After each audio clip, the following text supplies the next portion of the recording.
ഒരിടവേളയ്ക്ക് ശേഷം ലെബനിൽ നിന്ന് ഇസ്രായേലിന് നേരെ ആക്രമണമുണ്ടായി. അത് ശക്തമായിരിക്കുന്ന റോക്കറ്റ് ആക്രമണമാണ് ലെബനാന്റെ ഏരിയകളിൽ നിന്ന് ഇസ്രായേലിന് നേരെ ഉണ്ടായത്.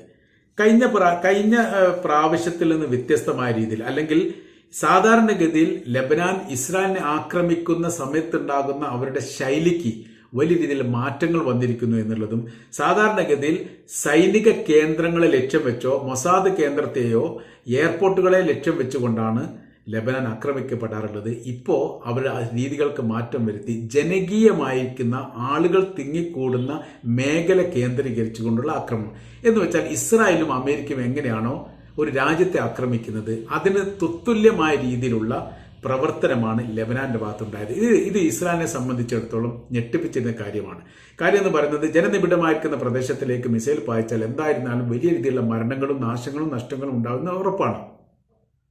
അപ്പൊ ഇത്തരം മേഖല കേന്ദ്രീകരിക്കാതെ അവർ ആക്രമണം നടത്തുന്നതിൽ ഇസ്രായേലിന് വലിയ ആശ്വാസം ഉണ്ടായിരുന്നു.